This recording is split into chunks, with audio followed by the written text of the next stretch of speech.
Even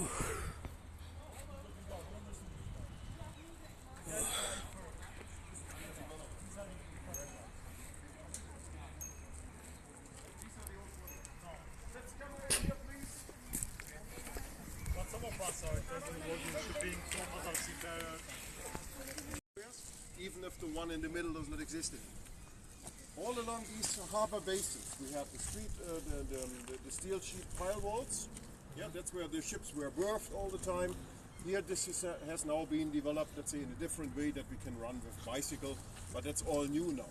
But this building, the so-called Schuppen 1, that's one of the old-fashioned style buildings, let's say, which was used for the storage of commodities.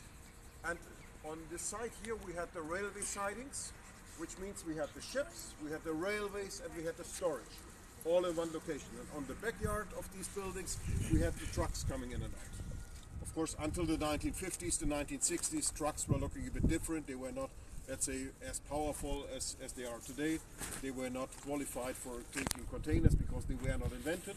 But let's say the story itself, bringing commodities by ships over the oceans to a specific port location, that has been all the same since centuries before. But it was not that good predictable because ships, let's say, were very, very slow. They were sailing. It was not safe that the ship would come back. Let's say if you were sailing out from Bremen, it was never sure that you would come back safe as a seafarer or as a captain, or the whole ship might get lost. Yeah, you probably remember Cristobal Colon when he was on his way, let's say, to finally find America. He was using 3 ships in the first trip. Pinta, Isabella, Santa Maria. Isabella was not on the list. Shit. Nina, Pinta, and Santa Maria. Santa Maria. And he did 4 voyages, you probably remember. Columbus did 4 voyages altogether. All of these, let's say, 4 voyages, he had 36 vessels employed. And 30% of those vessels never came back. That was typical in the old days. You were losing ships, you were losing people, you were losing lives. Now, shipping is quite safe. It's not 100% safe, but it's quite a safe business. If a captain is leaving one port, no one really is thinking, wow, will he come back? So probably, let's say, the itinerary might change. So he will probably not come back to Bremen, but go to Hamburg then. But let's say, fearing for life is not a story of the ship anymore. And that's how it was. That's what it was. And therefore, we have in the city of Bremen, we have some very special events. Has anyone heard about the so-called Schaffermahlzeit? That's a very specific meal in the town hall of Bremen. It takes place always in February. And the merchants of Bremen, they have done this, let's say, for centuries. For almost 500 years now, once a year they assemble in the town hall, in the big, let's say, hall of the within our Rathaus. Yeah? And there they are sitting together. In the old days, let's say, that was very normal because the river was frozen. So shipping was only a story, let's say, of the time from March towards October, November. Then the rivers were frozen because they were much shallower.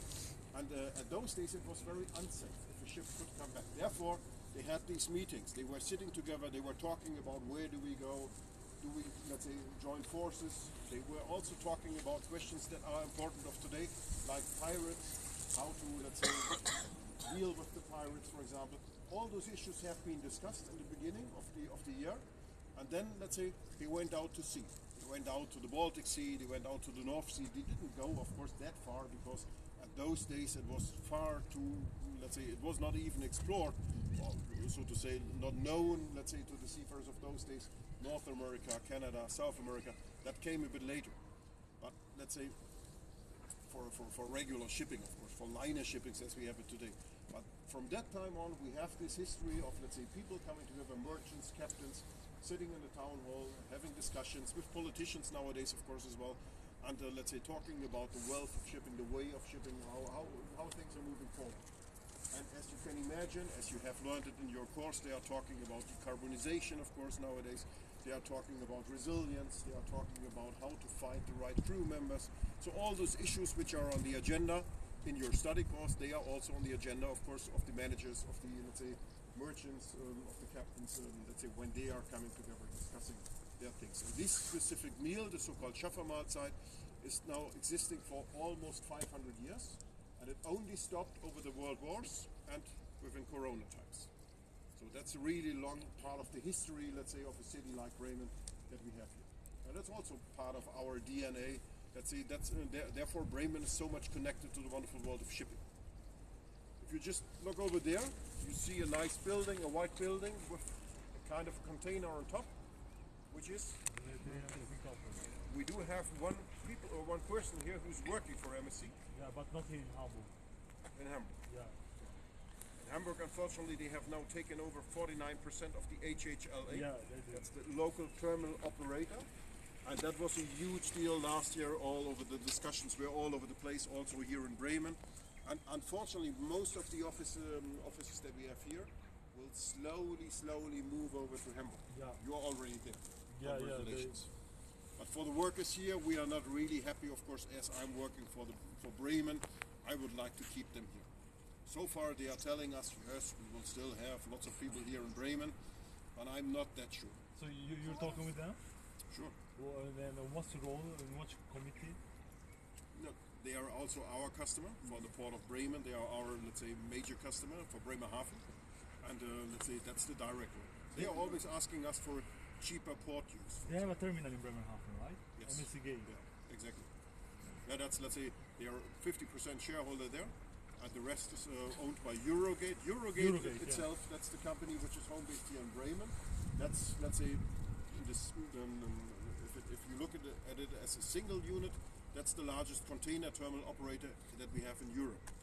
Eurogate. They are operating one terminal in Hamburg, one, let's say, in Wilhelmshaven, and three of them in Bremerhaven. One with the partner MSC, another one with the partner Maersk Line, and another one which is a, let's say, multi-user terminal which has no dedicated direction to any of the shipping lines. And if you are looking to the large container vessels, the large container shipping lines, you will know we have at least, of course, there are around about 50 existing in the world, but only 10 of them are really important. By their size, by the number of vessels they are operating, by the number of vessels they own by themselves, or they have chartered by private, let's say, or different partners.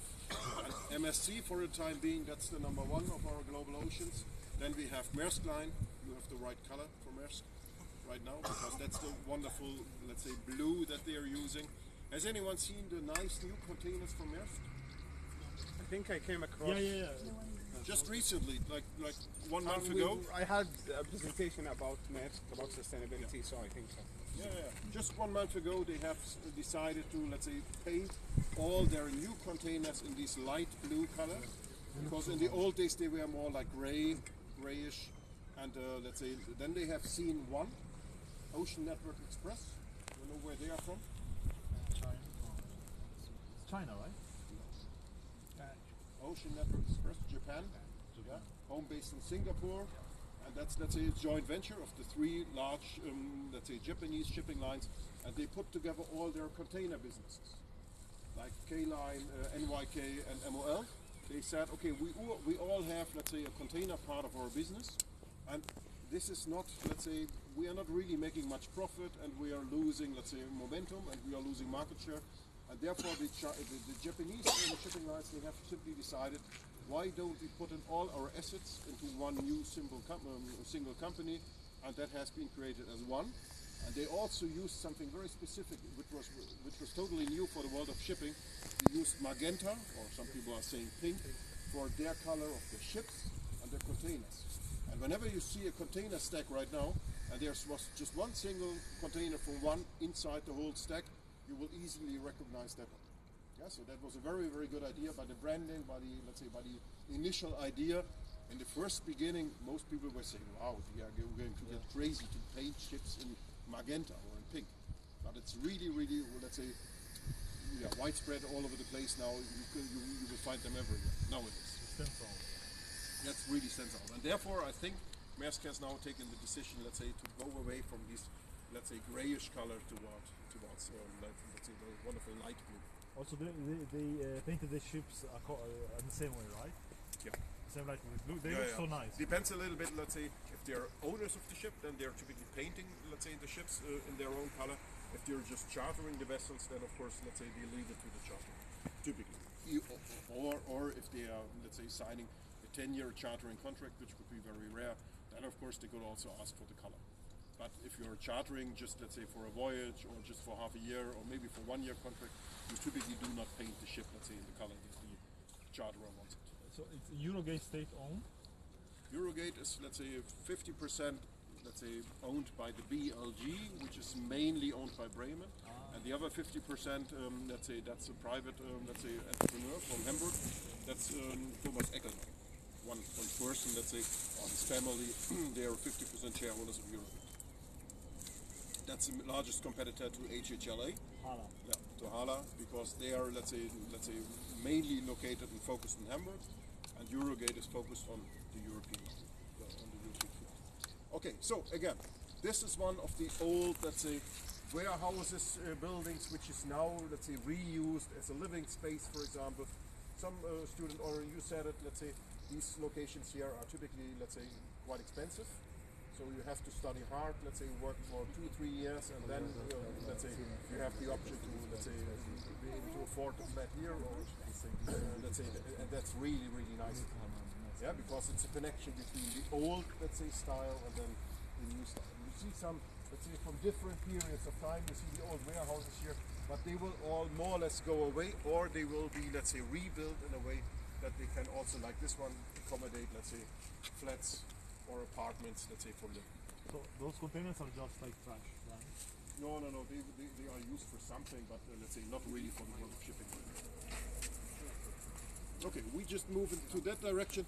On the right-hand side, you will see a large building from the customs. And the customs, they also play a huge role in the world of shipping, of course, in international trade. You will all know Mr. Donald, and he's getting crazy about tariffs and taxes. And they have to deal with those kind of stuff.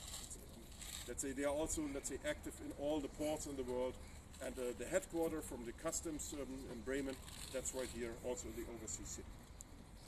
And they also have a huge connection to the maritime business. We see the red brick building over there. There we have another part of the customs. We also have our port management company, Bremen Ports, located in there, and we will go, let's say, more or less to the front of the building from MSC. Because there, that's where we have our harbor master's office. Yeah, there we will have the next short stop.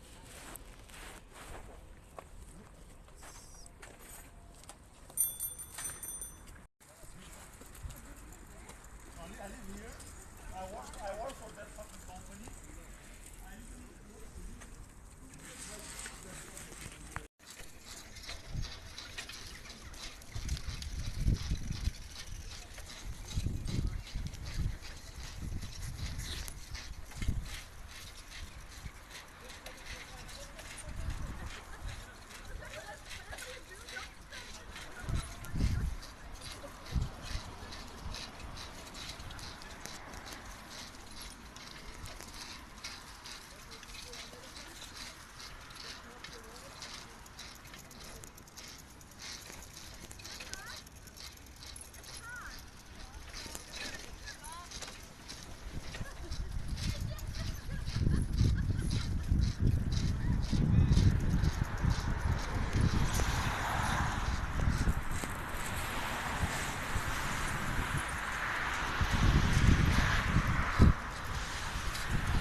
come over here in the middle, in the center, please.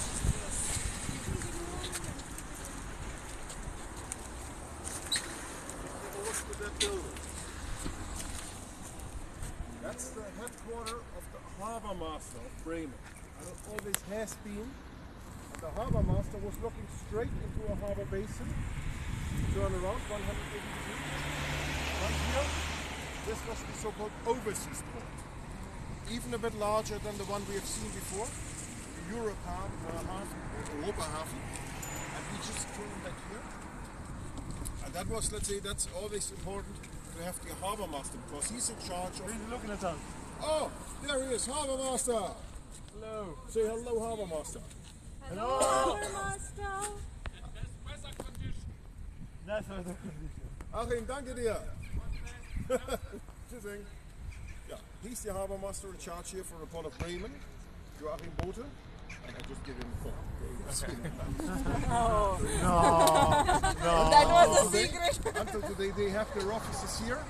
And they are unfortunately not looking anymore into the harbor basin. They are looking overseeing the port. Lots of technology in there, but of course things have changed over time, and therefore, let's say the harbor basin, which was here before, does not exist anymore. Yeah, this has been the overseas port. Also crowded with lots and lots and lots of ships. I think there are some excavations. Just leave the bicycle here. Okay. Just to get a short impression.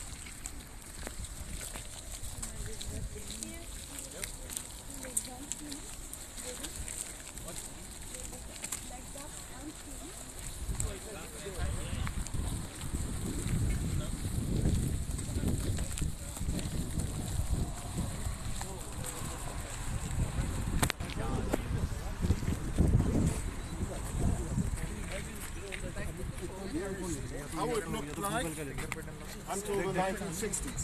This was at the end of the 1960s. Ships and ships and ships and ships. All filled with ships, these so-called general cargo vessels.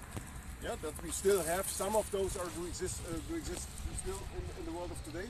Here we have the white building behind, and in front we have the harbor master's office. So that's just looking from behind or from the top of the container, looking into the harbor basin. This was the old area, and then you have, besides the ships, you have the quay walls, you have the trains, you have the, let's say, warehouses, and even more trains, as you see here. Lots of railway tracks, let's say, as the ports have always been connected with the railways. Yeah, from the very beginning on, we have a very strong, let's say, port railway system until today, not just here in Bremen, but also in Bremerhaven. So railways are connecting the port to the hinterland, and that's, let's say, one very important part also of port business, taking care for the port railways. Here again, you see the building. That was, I think, the office where Achim was just looking out. And you see here the ships right in front, with big cranes moving, let's say, the cargo from the vessels to the shore side and vice versa. So, lots of activities until the 1960s. And when Malcolm's idea, let's say, moved forward with the containerization, we had these more specific container vessels. And unfortunately, the container vessels, they were larger, they were wider, they had a deeper draft, and therefore Ludwig Francis was already dead. We could not dredge the river any further. And the new container terminal for the ports of Bremen has been built in Bremerhaven, about 70 kilometers up north from here in the city of Bremerhaven. That's where we have the new container terminal now, and that's what you will see when we do the Day of the Seafarer excursion. We will go straight to the terminal in Bremerhaven. So Bremerhaven, before Bremen, was part of which they buy it from someone? No, they bought a fishing village, let's say, from, let's say, the Kingdom of Hanover. Like all of German history is, let's say, there was a lot of movement, and let's say Germany was not always in let's say, a country like it is today with these 16 federal states. Before we had different kingdoms, smaller sized kingdoms, and that part was the Kingdom of Hanover. Okay, we just Here it was all, it was a port here. that was all water. And right now, This water here. so all of this was this natural or this is artificial? All artificial. It was built and was dredging the river.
cost you quite a bit. But that's possible. Please move over here. Gentlemen, Nana. Are we complete now? Not yet. Remember, the other one was called Speicher 1. Yeah, or Schuppen 1, Speicher. That means storage in German. Speicher means, let's say, to store something. This has been a typical storage building. You find it not just here in Bremen, you find it in all the old port locations. And as you remember, there was, let's say, not far away was the old harbor basin. And here we had, let's say, these storage buildings, like the Speicher number 11. Yeah, they all had numbers. On one side of the harbor basin, they had all the uneven numbers. On the other side, they had even numbers. So it was easy to recognize for the dock workers. If someone said, go to Speicher 11, then they already knew, okay, I know where to go. And they had carpets here, they had, let's say, tea, coffee, whatever was transported over the ocean was stored in these buildings. And the very important thing here is now, right here in the beginning, we have the Harbor Museum. So if you do not have a plan for this weekend, now we have going to the Harbor Museum. Ashmeta, for example, she already said she wants to go there, and Nana, probably you will join her. Yeah? That's a good idea. You can all go together. That will give you a better price. And you will get a group. But you can also go alone. You will also get a good price because they are happy to have you there. Yeah? They are happy to answer your questions. And it's really, I think it's like €5 or €6. It's really cheap. And it's very, very much worth it. Unfortunately, we do not have much time now, otherwise I would have shown you. But you will also be able to learn a bit about Ludwig Francis. Yeah, about his life, let's say, how he became his position and so on. And you can run around back and forth, for example, and you can have a feeling, let's say, how was it to load and unload ships in the old days. The Harbor Museum of Bremen, very important, let's say, and a very good idea for a weekend, especially if it gets raining, you should go there. That was showing, let's say, the tidal range. Moving up. Okay, we move on to the next location. Somebody's bag is there. Somebody's bag is there. Use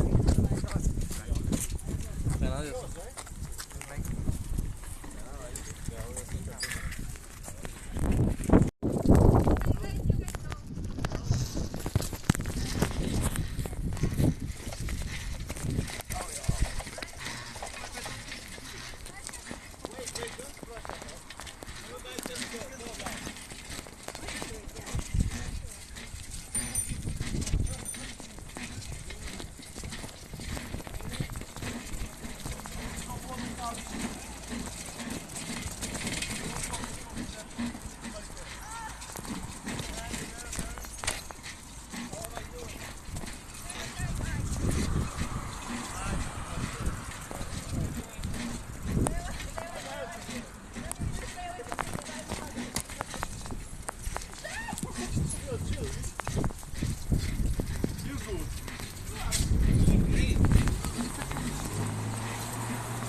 Having the time of their life.